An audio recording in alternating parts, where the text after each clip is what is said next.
Welcome to Sacred Business Stories. This is our weekly Substack Live, where really we just have an honest conversation about what it looks like to build a business that aligns with your deepest truth. And today we are joined by Shannon. Is it Algeo? I hope I didn't butcher your name there, Shannon Algeo. Um, Yeah. Oh, and yeah. Yeah. yeah, it was on my list to ask you before we jumped in here. But he's a psychotherapist, researcher, poet, yoga nidra teacher, and co-founder of We Human and We Human podcast, and also the author of the books "The Power in Your Hands," "Liberate Yourself from Attachment to Technology," which we're very excited to touch on and get into today a little bit, and "Trust Your Truth." So, welcome, Shannon. We're really excited to have this conversation with you.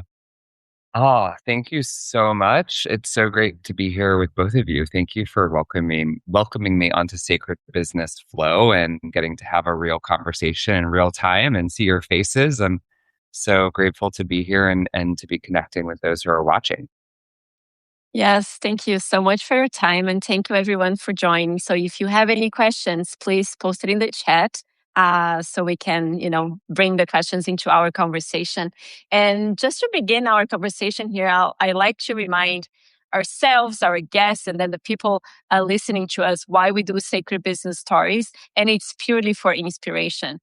There's like so many people doing a lot of like cool things and sharing their messages and sharing from their hearts and serving from their hearts. And we believe that it's possible for everyone. So the more we see like the behind the scenes and how, you came to be, for example, like I think the more we give authorization for people to just like, yes, I can do that too. And it doesn't matter where I am. I just need to decide that, responding to something that's bigger than myself, that is connected to my heart is for me too. So to begin this conversation, I would love to hear from you. And it could be a long story, like you decide how you want to take this. Like, what are the behind the scenes that brought you where you are today, and the way you serve your clients and people? Yeah. Oh my gosh. There's so much that I could share. You uh, take it anywhere. yeah. I mean, I think of the my background in musical theater and performing growing up. When I was 11, I started to take dance classes and voice lessons, and I was in musicals and shows with my sister, and my dad was in the shows with us. And I spent like 10, 11 years performing nonstop on the stage, singing, and and a musical is a real communal ritual. I mean, to come together, to go to those sweaty rehearsals and wrestling with choreography and memorizing lines and finding cohesion and flow and not stepping on other people's feet and making sure you're in the right place on stage and then and then finally after all those rehearsals you have you put it on stage, you start to perform, the show opens opening night, and there's this big climax of it's all over after a couple of weekends. The show closes and there's this grief, there's this like emptiness, there's this vacuum of uh that all of that energy goes away. And so it's so interesting growing up with this practice of making something, of putting it on its feet, of doing it in community, and then letting it all dissolve into the background, and then wondering like, okay, like what's next after that? So I think that ritual that's built into the ancient human art of storytelling and theater is like such a formative part of my being and my business even. And that led me to yoga. And then for the last 15 plus years I've been teaching yoga and meditation. And it was that path of becoming a yoga teacher that led me to start my podcast SoulFeed. And that podcast SoulFeed became an amazing platform to connect with people from all over the world and amazing thought leaders and change makers and um, Nobel Peace Prize nominees and spiritual teachers. And yeah, and then from all of that learning, like studying yoga, my own kind of personal growth journey, healing uh, patterns of trauma in my own experience in my own body, that led me to eventually really dive deep into this journey of becoming a therapist. And yeah, so that's kind of those are some elements of my background: the theater, the yoga, the podcast. We could talk about any of these more deeply. Uh, but yeah, the choice to become a therapist was a big one because I wanted to go deeper with people and I wanted to expand my capacity as a, kind of shifting from life coach to clinician, and to be able to have the ability to hold a container that could support someone to feel seen, to look at themselves, to be curious about uh, what their growth edge is around what's coming up for them in their lives. And ultimately, that's what led me to write this book, is that I had to choose a topic in my research in graduate school in my counseling psychology program around something that I mean, I could have chosen any topic, but I wanted to choose something that I actually cared about. And I felt incredibly addicted to my smartphone at the time. And I was wondering how are smartphones and technology impacting the human psyche? How are they impacting the depth and quality of our relationships and our relational connections? And how is technology impacting my creative mind and my creative process? Because I identify as a creative person, as an artist. Reclaiming the identity of the artist has been a huge reclamation for me personally, because it's something that, our culture doesn't really encourage the path of the artist. And so, yeah, looking at how technology impacts our relationship to our inner artistry and our relational currency, that has become an obsession of mine, because I look around and I see this societal addiction of our time, as researchers and journalists are referring to it. And there's a real reckoning, I think, for so many of us, not to look at technology as an evil or bad thing, but to make sure that technology is a tool that we are using for our highest good, and that we are not being used by the technology itself. Yeah, it's fascinating, and everything you shared is so important. And it comes to me like to ask you the question and how you relate to that. Because, for example, like we help people build a business out of their calling, right? Like build a structure and actually like, hey, I received this calling, I have this, and I want to put that out in the world.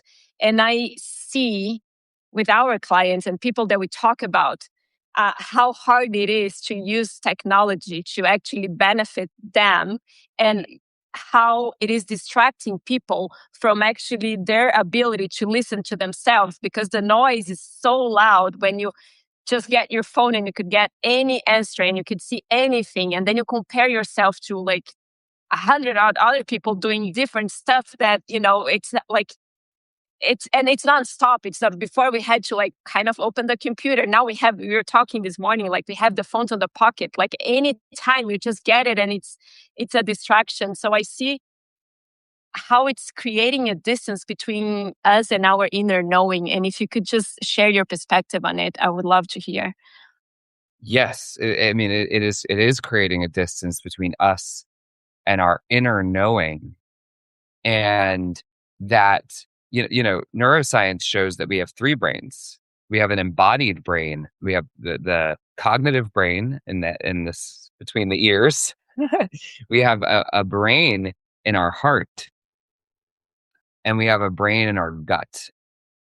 And this embodied brain of this multi-dimensional capacity to know, this inner knowing, comes from a deeper place in the body than just cognitive understanding. That's one aspect of knowing, but there's also deeper embodied knowing. There's gut knowing. And I've thought a lot about what does it mean that we're going to a large language model to ask questions that we might need to be asking our own heart or our own gut? That there might be a somatic wisdom. The human brain has been developing for 300,000 years.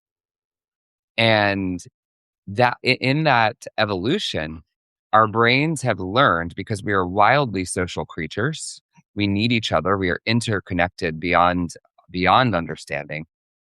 But our brains developed for those 300,000 years to crave tone of voice, to crave facial expression, and to crave body language. So if you're having an important conversation via text message, there is no tone of voice, there is no facial expression, there is no body language. And there's a lot of reactivity in text message communications. It's not like you're handwriting a letter that you're going to send off in the post. It's going to arrive in a few weeks to your beloved across the land, where there's this kind of intentionality and there is a form of body language with the written word. But these kind of fast, like thumbs tapping glass, I think we all know, most people have gotten into a heated or charged text message exchange with someone they care about. And that, to me, is an example of technology failing us. It can often be used as a great tool, like we're using it right now. And I can see your faces and I can see your body language and we can hear each other's voices. But when we're having a meaningful or activated conversation via text message that lacks these technologies of the human knowing, that technology is actually doing a disservice to our humanity in that moment, for example. And so to bring it back to Carolina, you said this inner knowing, the human mind actually needs unstructured time for higher levels of reflection and insight and meta-analysis, meta-awareness. And that's a different kind of attention. So I love the work of this philosopher, James William. And he talks about how there's 3 different types of attention. So there's spotlight attention, or spotlight awareness, I think he calls it. Spotlight awareness is like, I'm focusing on Philip's face, I'm focusing on Carolina's face. Now I'm looking at this book, and I can direct my attention. I can shed a spotlight on different things. Then there's starlight attention. And starlight attention, or starlight awareness, is our ability to connect to the higher stars of our higher goals and values. So this type of attending or awareness is this capacity of the mind to determine, what are my goals, what are my values, and how do I direct my spotlight awareness based on my starlight awareness, based on this kind of orientation to the stars of my higher goals and values. And then there's daylight awareness. And daylight awareness is the ability to even see the room that we're in. Because the lights are on, we can see the world around us.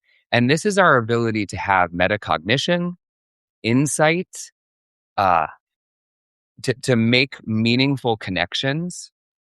And so I use the example of my book. I wrote The Power in Your Hands about our relationship to technology because I could see in myself and in the world that something is off in how much we're going to our phones and how much of the human psyche is getting poured into these devices, and how much these devices are impacting the human psyche. This is not normal. To spend 61, the average smartphone user spends the equivalent of 61 to 80 days per year on their 2 to 3 months. That's so much human power. That's so much human attention. That's so much human time. So my daylight awareness said, wait a second, this feels like it needs to be studied, that it needs to be talked about, that it needs to be named. And then my starlight awareness of my goals and my values is like, I value human connection. I value empathy. I value human creativity. I value the artistic process. And I want to see if I can harness my attention to make something meaningful. And then my spotlight awareness was like, okay, chapter 1, chapter 2, like today is Wednesday and I'm going to write. And so I love to share those different dimensions of awareness, the spotlight, the starlight, and then the daylight, because attending to our attention and being stewards of our attention, I think is essential in business and creativity. I'm so curious to hear your thoughts on this as well, because I'm blabbing about. Yeah, it's well, there's like a lot to say, and my mind is just like connecting a lot of the dots, like just like the starlight, for example. Like it's hard for people to know what they want, right? That's a question that I keep bringing back like all the time, and for myself and people that I work with, and I'm constantly like reevaluating, like what do I truly want? And when I'm constantly like in the like short like thing of like this is what it is, this is that, like then it's the like the shiny object syndrome. It's like times 1,000 because it's all the time there's new things. And with AI, like everything that you ask AI is always freaking awesome. So yes, go do this. And it's very like hard if we don't create that space. And then I'll have a lot of questions about creating that space for you. Like, how do you listen to yourself? Like, how do you know what's for you? Like, how do you even know what do you like? Because we are being told constantly, like, that you should be liking this, that you should be doing this, that everybody's doing that. And if you want to build a successful business, like if you want to write a book, you need to disconnect from that and and go within and connect with your higher self and your higher intelligence that's not on your phone to ask certain questions. And then, in my opinion, once that's clear, then you're going to use technology to help you execute, but not to connect, if I'm making sense. Yeah. Yeah. You're making so much sense. I think this is such a central conundrum of the human experience in 2026. It is this intersection of that central question, the central question, like, am I using technology for the purposes of my goals and aims of the project that I've identified as what I want to work on? Or am I in this shiny object syndrome? As you said, Carolina, shiny object syndrome. The research shows that um, that this level of smartphone use, 5 to 8 hours a day that people are spending on their phones, is creating ADHD-like symptoms so attention hyperactivity or attention deficit hyperactivity disorder, ADHD-like symptoms in people who otherwise wouldn't present with ADHD. It's also creating narcissistic-like symptoms of kind of self-obsession and self-image management obsession. It's interesting because the way that daylight awareness is described in this article is that daylight awareness it allows us to want what we want to want. Yes. And so, yeah, what is that process of connecting to your sacred business, of your call, of your dharma, of your life's purpose, of what is that magical, sacred, meaningful, purposeful calling that I think exists within each and every single one of us? That is the whole message. That's the deeper underlying message of the power in your hands. The power in your hands is that our hands are the living hands of our ancestors. We have been here for much longer than our own individual lives, and we're carrying forth in our hands hundreds of thousands of years of resilience, also trauma that's kind of being worked out in our own bodies and our own relationships that we have the opportunity to heal. but so much resilience that has led to this moment that we are in right now. And to look at what it means to be swiping on a screen, to attune one's vision to images on a phone for 5 to 8 hours a day, to be binging the images of cat vids, of kitty cats in tutus, of AI generated slop, of actual war, of what it means for the brain to not know the difference. Is this AI generated? Is this entertaining? Is this devastating? And then to just kind of be scrolling through that in a 30-second window. That is an erratic and profane experience. And the French sociologist Emile Durkheim, defined the differences between the sacred and the profane. And to the sacred is something that we have reverence towards. We have awe, we have curiosity, we have wonder. We feel humble in the presence of something big and meaningful that we are an essential part of. And the profane is kind of this technical, this hyper scientific, this obsession with kind of measuring and mundane. It's not that the profane is bad, but it lacks a sacred reverence. And the social psychologist Jonathan Haidt, and I talk about this in the book, he writes about how modern life and digital life is this erosion of the sacred and this diminishment of sacred experience that human beings have evolved to need to feel part of what neuropsychiatrist Dr. Dan Siegel talks about, the eighth human sense, that we actually have 8 senses. And the eighth human sense is this ability to be interconnected. I'm sure you feel this in Brazil, the connection to the wildness of nature, the beauty of the natural landscape, the aliveness of the natural world. And this is a human need. Research shows that human beings have a need for wild awe. To experience awe in nature has somatic and embodied soothing effects on the body. To hear the sound of a river relaxes the whole human nervous system, slows the heart rate, lowers cortisol, prevents cardiovascular disease. So this is the reclaiming of the sacred. And I think there's 3 pillars to mind training.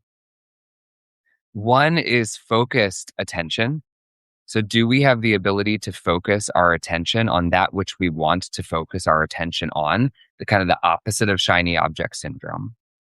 The second pillar of mind training is open awareness, that we're not kind of rigid in one lane, obsessing on Instagram and just kind of like drilling into our business, but we also have the ability to widen the lens and see with open awareness, to be curious, to be open, to slow down, to kind of take a step back. And then the third pillar of mind training, and this is neuroscience, mind training research, is kind intention. That actually our work is not just about us, and our minds are not just about us, but how are we offering the fruit of our practice, the service of our business, and just our sheer presence to sending compassion and offering kind intention to the world around us. Like, that is a part of the human mind feeling whole, is that we're not just navel gazing, but we're actually attending to the world around us. That's beautiful. Yeah, there's so much in that. Something I'd love to, I would love to get your opinion on. It's just something that popped into my head as you were speaking. Something I've been struggling with clients, and I'm sure maybe this is not the first time you've heard this. And this, you mentioned LLMs earlier, and to me, it's like a tragedy. Like we had someone who's a client who spent over a year kind of building up their confidence to take on this work that was from the heart, and like was having success, like getting clients, starting to build community, and doing really good work, and they still are.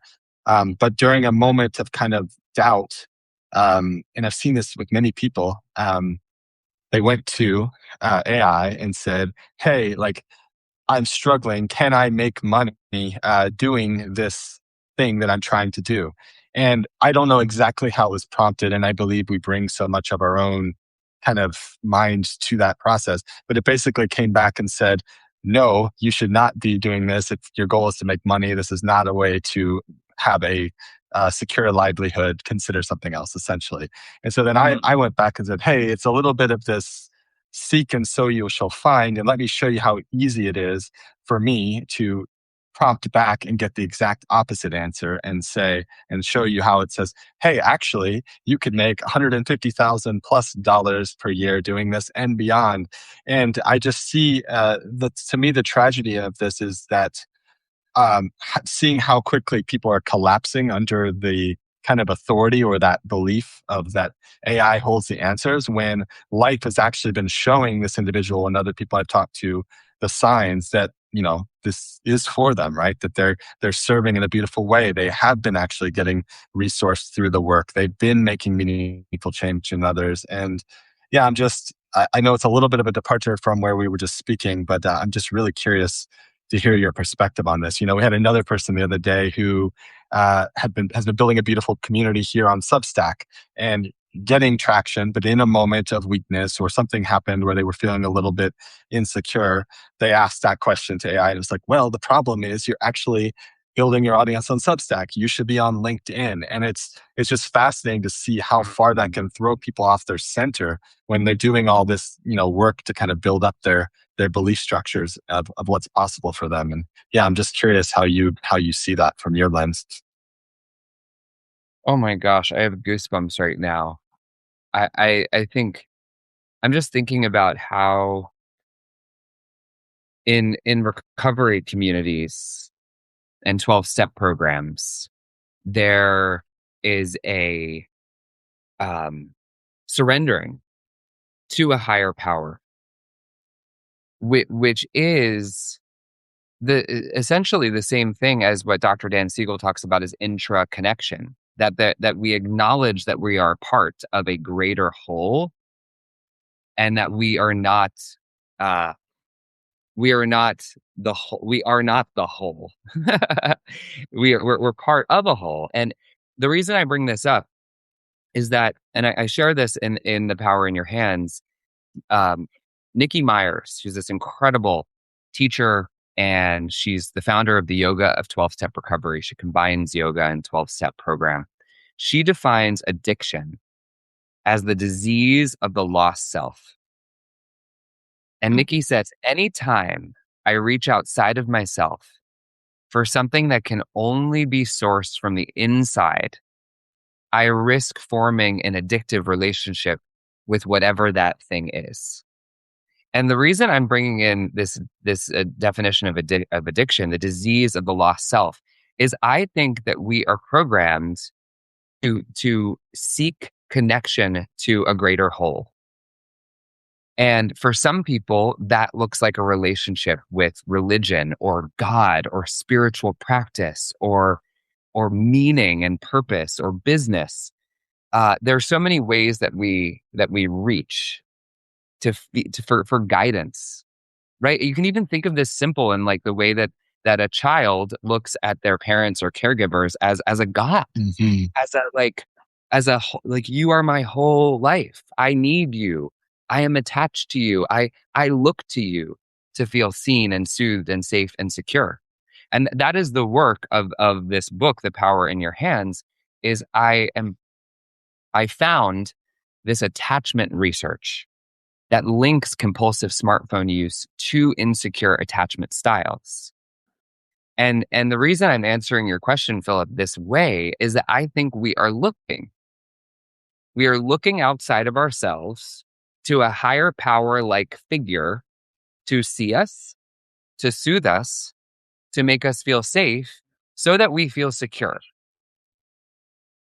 But what we're not doing is acknowledging that this is not an all-knowing, omniscient being or consciousness. It is a large language model. It predicts language and then essentially delivers high quality appearing slop.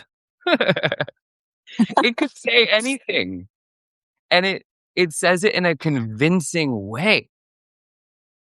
That's its highest value, is that it says things in a convincing way, but it doesn't say accurate things in a convincing way. It often says inaccurate things, but it does so in a convincing way. Zachary Stein, the psychologist who founded the AI Psychological Harms Research Coalition, who is talking about what my research affirms, this shift from an attention economy, which social media exploits our kind of dopamine reward system and need kind of need for attention, yes, but also it exploits our attention.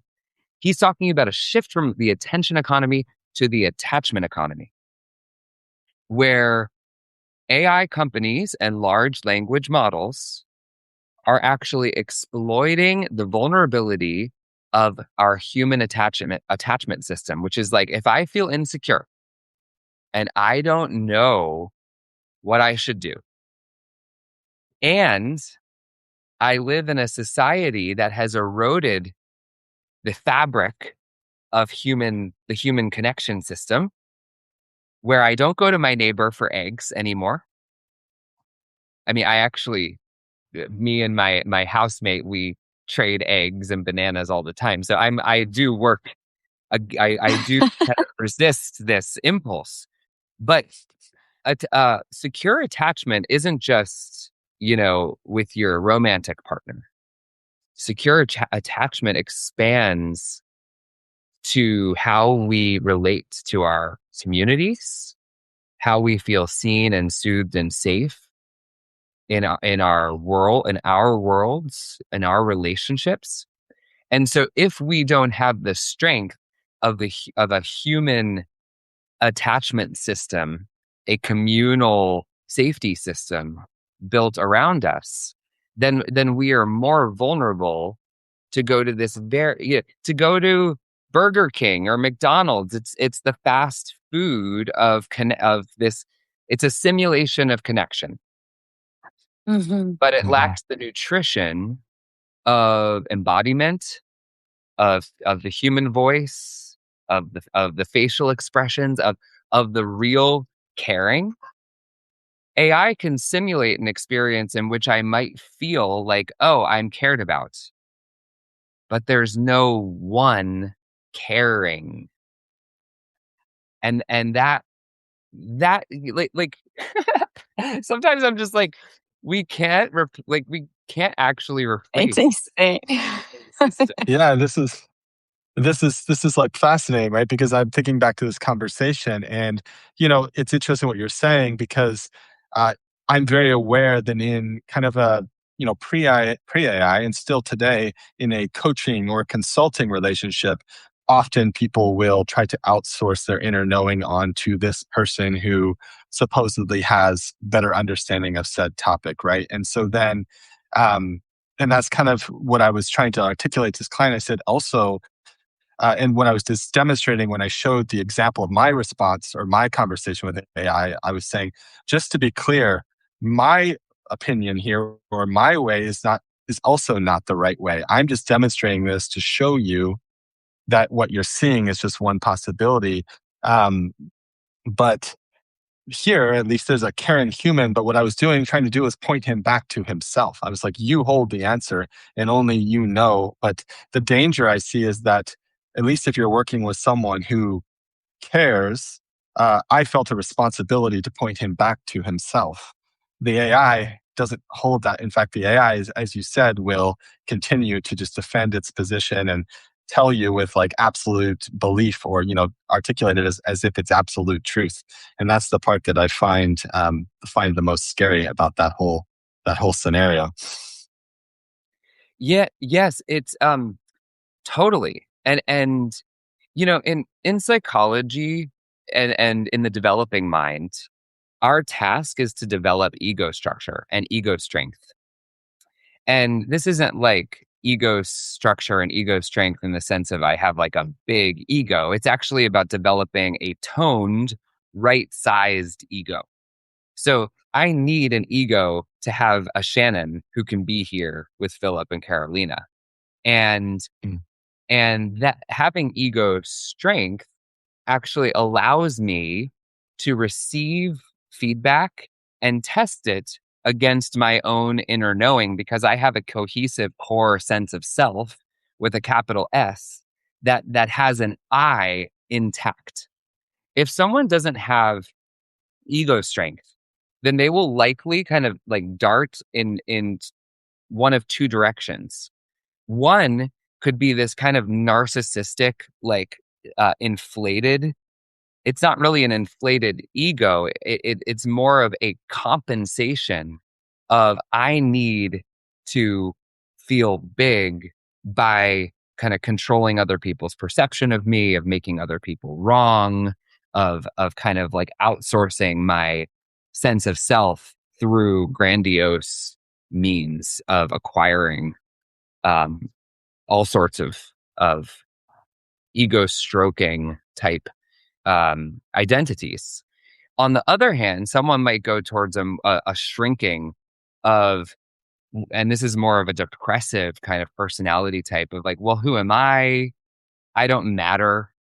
Everyone else has good ideas. Everyone else knows, but this is more me, to be honest. Like to write this book, I had to remind myself every effing day, Shannon, no one can do it like you. You have worked hard. You have meaningful stories to tell. Your experience matters, and you are an artist. That's why I include my poetry throughout the book, which is one of the things I'm most proud of. And when I was just recording the audiobook last week, I was getting just so many goosebumps reading these poems out loud. But for me, I have to really attend to remembering that I matter and my voice matters. But so if I have ego strength, then perhaps I can ask someone else for feedback. But their perception of me is not going to overtake my perception of myself. I can integrate someone else's feedback and filter it through my own sense of self, because I have a sense of self. The reason I bring this up is for people who don't have a developed sense of self because they are like a teenager and that's still developing, or because they have attachment related ruptures or relational ruptures in their developmental years that have led to a diminished sense of self or an inflated sense of self. Then when that person goes to AI, they're more or to anyone else, like you're saying, to your point, Philip, they run the risk of I determine who I am based on what this other entity or person says. And I'm seeking a sense of self outside of myself, which is the definition of Nikki's definition. That's Nikki's definition of addiction. And this isn't a bad thing. We all do this. We're human. Like, we have moments of vulnerability. We reach outside of ourselves. We binge eat. We have an extra drink. We seek validation elsewhere. That's fine. But are we conscious of it? Are we aware when we've given too much of our power away? And can we build the musculature of practicing self-determination? And that comes back to spotlight awareness, starlight awareness, and daylight awareness. Are we stewards of our attention in ways that we're able to self-determine? And that to me is one of the great dangers of AI that I think is not being talked about enough. When so there's a chapter in the book called AI and the Self. And when I first started writing, I went to Claude because someone encouraged me. Oh, you got to try it. You got to try it. It's so cool. It's a writing partner. And so I had already done all this research. I had published my psychological research paper, my thesis. I had gathered the research. I had my research question. I had done a lot of work, but I hadn't started writing the book officially. And so when I went to start writing the book, I was like, okay, let me see, like, what is this AI Claude writing partner thing? And I asked it my question. I fed it a therapeutic treatment plan that I created based on my research. And it started spitting to me like chapter title ideas, a like mini chapter descriptions. And I was like looking through it. I was like, this is fascinating. It was really catchy. And I started to feel this hollow feeling of like, wait a second. Are these my ideas? Is it mirroring back to me something that I fed it? Or is it generating like the book for me?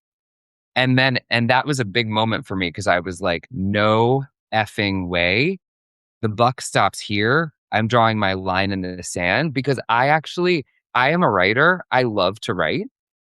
Writing is like a creative medium and channel for me.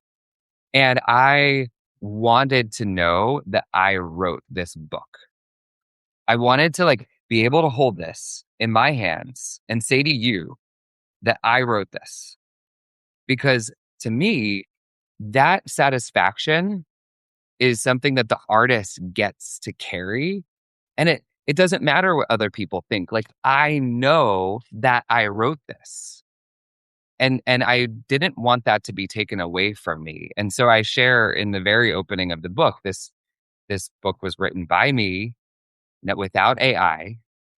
I did use AI to search for research articles that I knew about, but I just needed to get the like citation and I wanted to like find them quickly. So I used it as a search tool, but I didn't use it to write. I didn't use it for feedback on writing. And I'm not saying that other people should do what I do, but I am saying that we should do whatever we're doing with a reason and with intention, and be aware of how it can impact our sense of satisfaction when we're going out to create something from our own soul. Yeah, and like it's beautiful and empowering. I love what you share about the sense of self and how like like some people have that well developed and they have determination and they have clarity. Some people they don't. But then we mentioned a little bit about kids, and I have kids, and I was very curious to actually ask you some questions about it because, for example, like my oldest daughter, she's 10 years old. She's the only one in her classroom that does not have a phone. And I am the most annoying mom ever because I don't let her watch TV every day. She doesn't have tablets. I don't let her play. I don't give her my phone.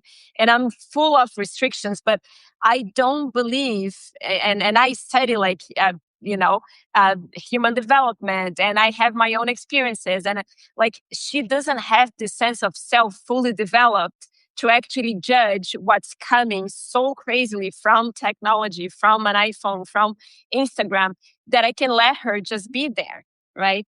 And I would love to hear, but then like I don't know the balance, and sometimes I almost feel that I'm too crazy to the side of like no technology, but I still hold the position that like 10 years old is not the age to have any of that introduced. I have a 4-year-old that it's even more, and like his brain and her brain, they're developing. Like, how do I want kids with patience and focus if I'm giving something that they can be like, losing their focus in every single second.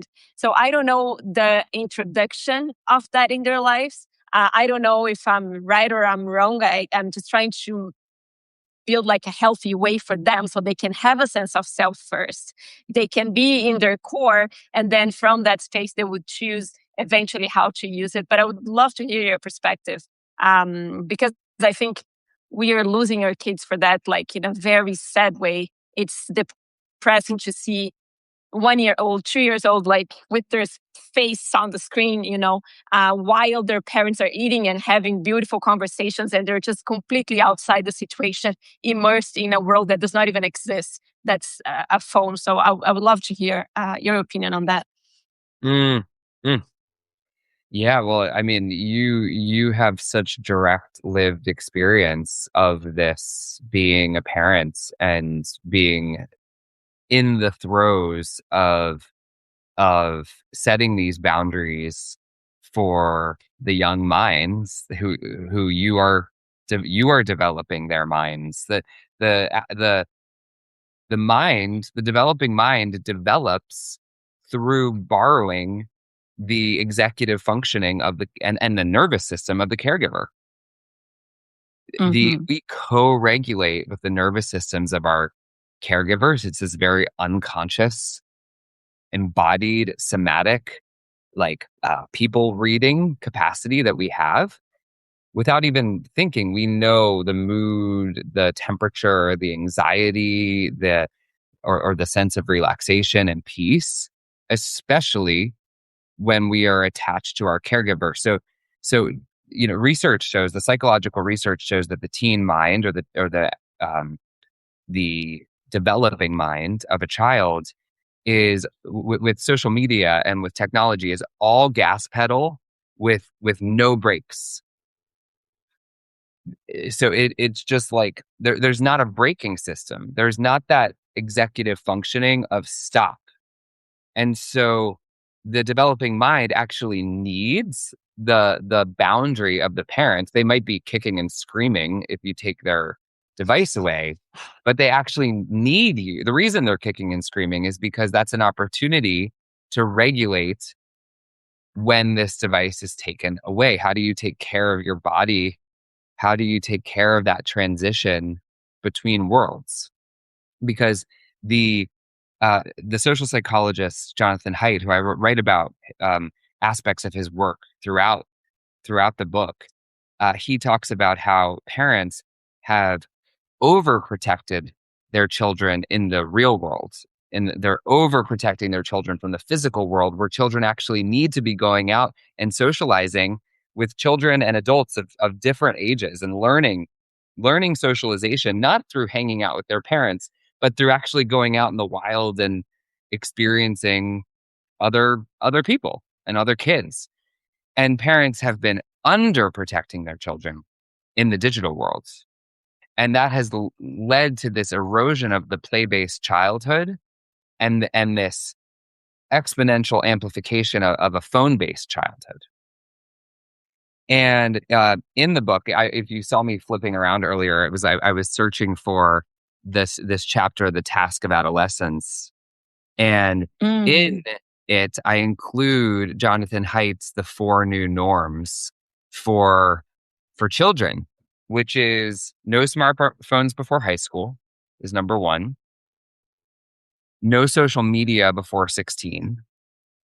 The compare and despair, especially for the research shows adolescent girls, is so dangerous and toxic. No social media before 16. Phone-free schools.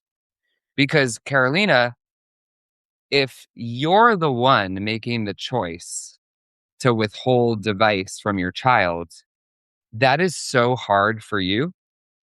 And it's so hard for your child, because then there's a social price that she is paying if all of her friends are on Snapchat or all of her friends have this device.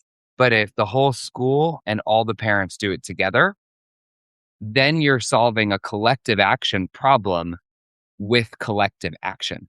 So this is where we have to act together. And when we do act together, we can make a bigger difference in our society and especially in the lives of our children. And then the fourth new norm is more independence, free play, and responsibility in the natural world, in the real world. And Jonathan Haidt says that's the way children naturally develop social skills, overcome anxiety, and become self-governing young adults, which goes back to our theme of how do you become a self-determining person? It's because you basically hang out with a lot of people. Yeah, they'll live life and go outside. I just ran into a friend who's a breathwork teacher and a Chinese medicine practitioner here in Ojai who has a young daughter. And she was saying how different her daughter becomes when she has a friend over to play. Because when she's alone, she doesn't have any siblings. So when she's alone, it's like iPad consciousness and she's tired. She's so tired. And then her friend comes over and the amount of energy and imagination and play is like infinite. They just keep exploring more and more and more. And it just was blowing my friend's mind. She was like, I can't even believe. And so I mean, that's kind of a simple solution is like, like play dates. Like, Yes, absolutely. Thank you.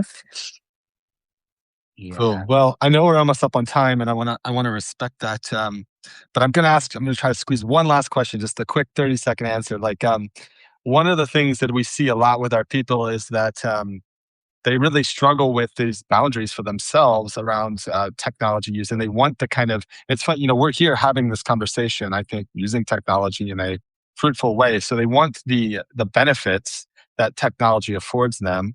But then they're struggling to figure out like, well, how do I do this in a way that honors me and like, doesn't become addictive or like, I get all fried out on technology. So do you have like a script that you play for? Like you're here doing this, you have the beliefs that you share with us about technology, but do you have a set of rules that you follow for yourself? Maybe they're in the book. Maybe that's just the teaser to go read the book. I don't know. But like, what are the quick list of rules that you have for how you choose to show up? Like I know we were going back and forth on email for a couple minutes before this. So you're here doing it, right? Like, but you clearly have your boundaries, right? And so, yeah, I'm just curious about that.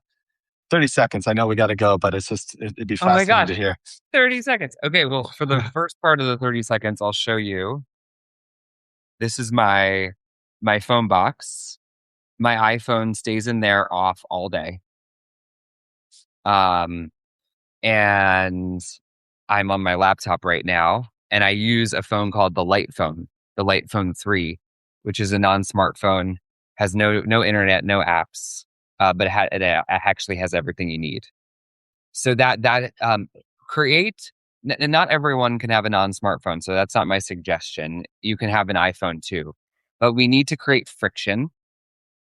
There is a chapter in the book called Guardians and Protectors, which is based on this really fascinating podcast that I listened to called The Emerald.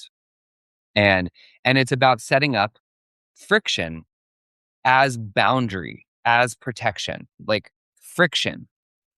These apps, the apps on our phones are developed by behavioral psychologists to be addictive, to sustain our attention, not because these platforms are evil, but because they make money the more attention they can hold. And so they have been developed to be frictionless. You just, oops, I've been on Instagram for an hour and a half. Oops, I can't stop checking WhatsApp. Turns out it's the same company that owns those two. How convenient.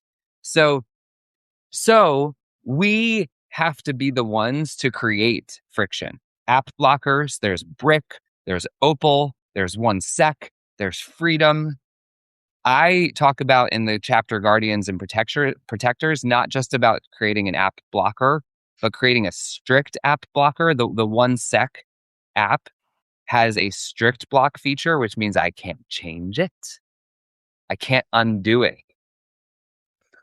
Which is like, that's sexy to me. I'm like, we need protection. We need to protect our minds like we are protected. We need to think about our minds as inner children. And I'm so sorry. I'm bad at 30-second answers. So read the book. And Okay. the audiobook is coming Yeah. too. If you want to listen, August 4th. Hang on, Random House is Cool. producing the audiobook and I'm narrating. Cool. Yeah. So read the book. We'll get the whole script there.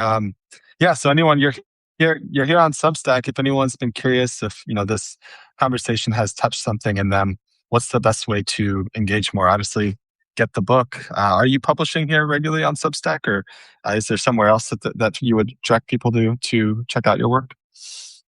Yeah. Well, thank you so much. It's been such a delightful and engaging conversation. And I appreciate both of you so much, your listening and your questions and your presence. And yeah, so I have a channel here, a publication called The Sacred Ebb here on Substack. And I do publish regularly. And it's about not just flowing in our business and creativity, but embracing those moments of ebb where we kind of go into the vastness of the inquiry of the creative process, both the ebb and flow. I love that connection between our two platforms here, the ebb and the flow. And shannonalgio.com/book. That has all the information about the book. You can watch some incredible videos from book events that we've done in the past couple of weeks. It just came out on June 2nd. And I'm just so excited also to share the audiobook that's coming August 4th. So yeah, shannonalgio.com/book and The Sacred Ebb. And yeah, just so grateful to be in this conversation with both of you on this morning. Thank you. Yeah. Thank you. It went super fast. I could do this for a whole nother hour, but alas, maybe another time. But Yeah. yeah. So we'll put together a very nice recap of this conversation. We'll include all the links and we'll share that with you in case it's useful in any way. But yeah, thank you again for your time and generosity and just how receptive you generally were to being here with us. Really, really appreciate it. Yes. Thank you Oh so my much. gosh. Yeah, thank you both. So grateful for this opportunity to connect in a meaningful way. It's really a blessing. Thank you. Yes. All Thank right. you so much. And thank you, everyone. See you next Bye time. for now. Bye.